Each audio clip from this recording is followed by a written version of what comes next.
Good evening and welcome to Tucker Carlson Tonight. As Washington obsesses over the internal politics of nations thousands of miles from here, all the non-Farsi speakers are experts all of a sudden, you'll notice, our own country frays and degrades and in some places falls apart completely. One place where this is especially true, a place that you would barely recognize these days if you haven't been there recently, is the city of San Francisco. Tonight, the first installment in our 5-part series on the destruction of that great American city. That's coming up in just a minute. But first, if you were at an airport over the weekend, you may have seen American troops on the move, leaving their families on their way to the Middle East. Now, just a month ago, not 1 in 100 Americans was thinking about Iran. Now, suddenly, we are on the brink of war. In Washington, that is considered an upgrade, indeed a massive improvement. It's harder to get rich and powerful in Washington during peacetime, so our leaders have a built-in bias for war. And so they descended on television studios over the weekend to describe in detail the kind of violence they're prepared to wreak on a country very few of them know anything about. Here, for example, is Senator Lindsey Graham of South Carolina. If the Iranians hit American targets and American interests and American allies, we will respond militarily. If they hit us again, then I would not want to be working in an Iranian oil field, because I think the president is determined to bring this regime to its knees if they continue to be provocative. Yeah.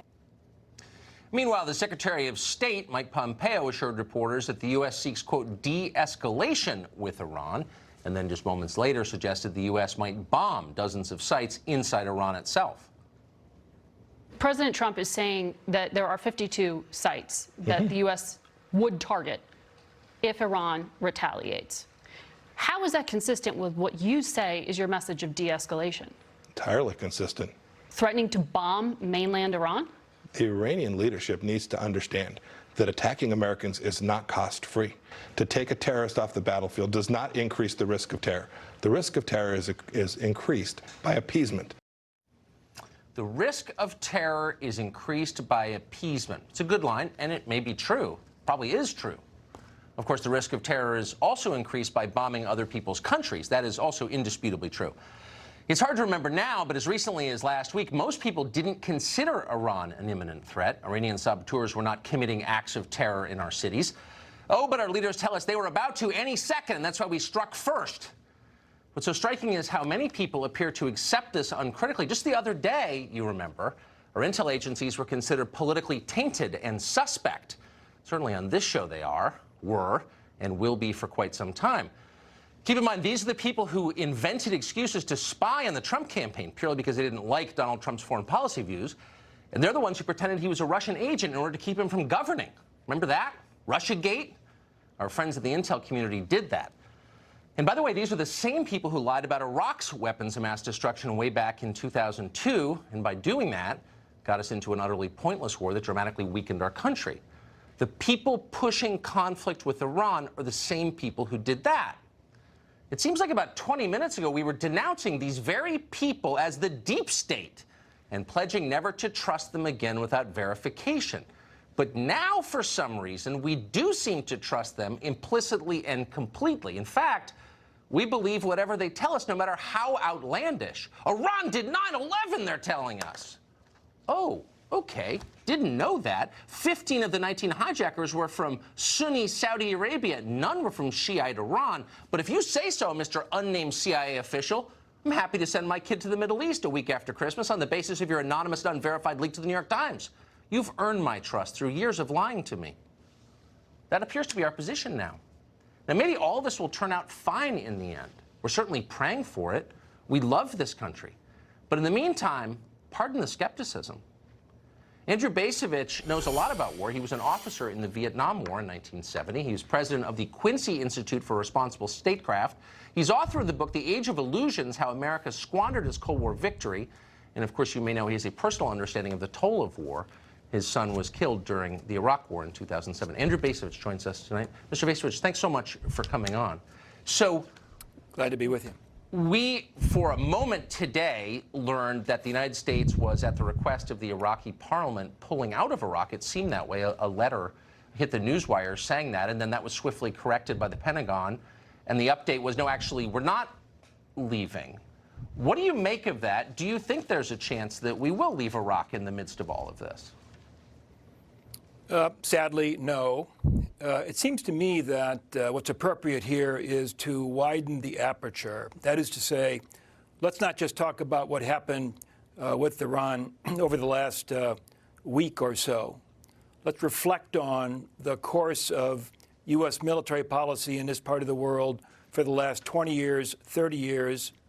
We've tried to fix the place, whether fix means spread democracy, eliminate terrorism, create order. We've broken the place. And it seems to me that the key issue is whether or not to persist in this misguided effort.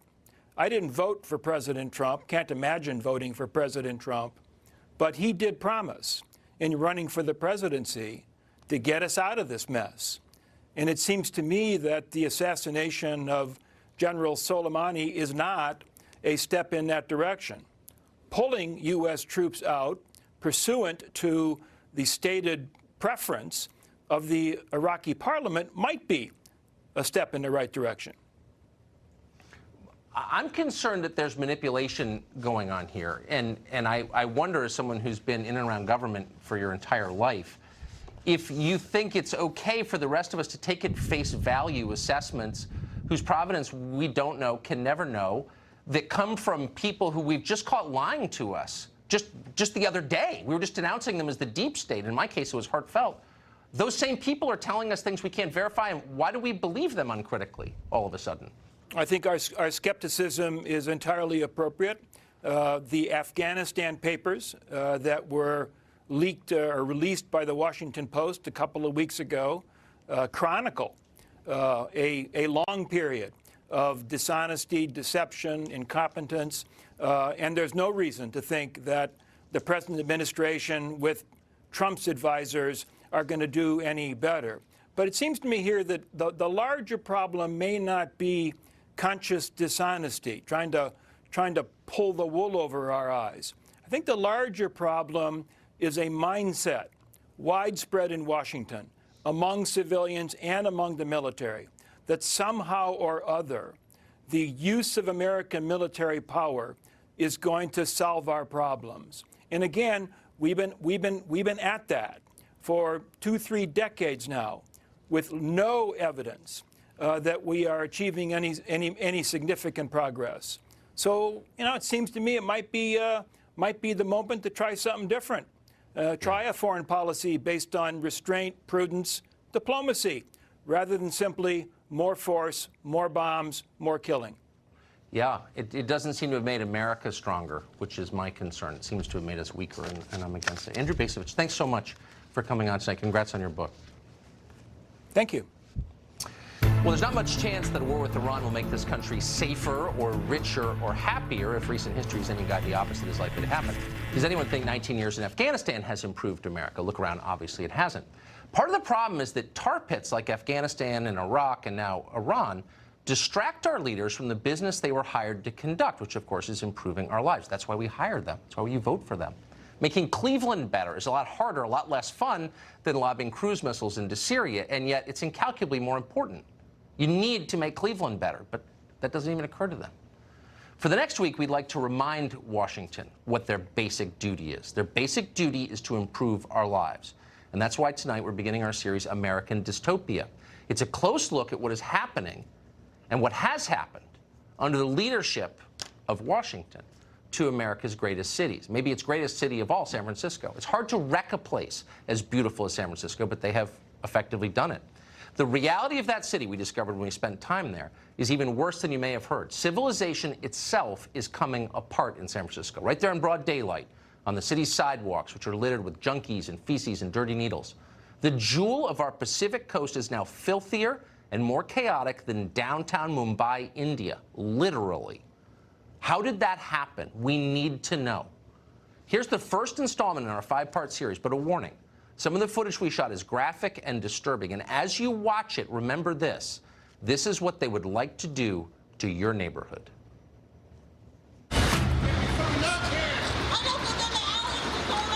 At this intersection, just 4 blocks from City Hall, drug addicts were frantically looking for a drug to reverse an opioid overdose. Down the street, paramedics were rushing to help a man who had just overdosed on the sidewalk. And to say this city is messed up is very messed up. Such scenes are becoming common in San Francisco, where the city's left-wing officials no longer enforce so-called quality of life crimes like public urination or defecation or even open-air drug use. What do they call it? San Fran Psycho? Tracy McCrae is a lieutenant in the San Francisco Police Department. If I went into a store and stole PlayStation, what would happen? If it's under $950, you get a citation. If I smoked crack on the street, what would happen? Citation. If I exposed myself in a public park, what would happen? Oh, no, citation. If I camped on a sidewalk, what would happen? Warning, maybe a citation. If I broke somebody's car window, what would happen? Again, under $950, citation. If I stole somebody's wallet or purse, what would happen? No force or fear used, you just took it, and we caught you, citation. Pimp to prostitute, what would happen? Yeah, no, nothing. If I was carrying an illegal firearm, what would happen? Discharged, pending further review, you'd be back out on the street. Police say those citations are handed off to prosecutors who do nothing. Right then and there, they will make the decision whether it will get charged or not. And the most times it's like, nope, not charged. Nope, not charged. Many criminals never even step foot in a courtroom. Among America's 20 largest cities, San Francisco now has the highest rate of property crime. Violent crime on its mass transit system doubled from 2014 to 2018. Just ask anybody. You know it. We feel it. Crime is really out of control, and whether it's property crime or even violent crime, it's scary. Addicts do drugs on the sidewalk. Homeless people defecate in the street. Smash and grabs happen more than 60 times a day. Many go unreported because victims know the laws won't be enforced. Our car windows got busted. I didn't bother making a report. You're in the police department. Hey, we're not immune to that. We're not immune to that at all. Criminals act with impunity because they know there aren't consequences. We film drug dealers selling drugs in broad daylight. Do the police officers know who the drug dealers are? Yes, they do. We make these arrests to get a solid report. We hand it off. I could come back for my days off, and they're back out on the street. San Francisco has definitely become more dirty, more dangerous. Yeah, film me, motherfucker. I'll kill you. Rather than confront the drug use like a normal city, San Francisco enables drug use by distributing roughly 400,000 free syringes every month. City leaders say that giving out syringes reduces the risk of disease. Of course, no one wants to have somebody get HIV or Hep C, but the unintended consequences is insanity. And even though city leaders bill the syringe program as an exchange, only 60% are ever returned, meaning they're giving needles to drug addicts. It's like a minefield because you never know what's coming around the corner. So we give as many needles as we possibly can. Well, they end up here. They end up here. It is dangerous, disgusting, and it's got to stop.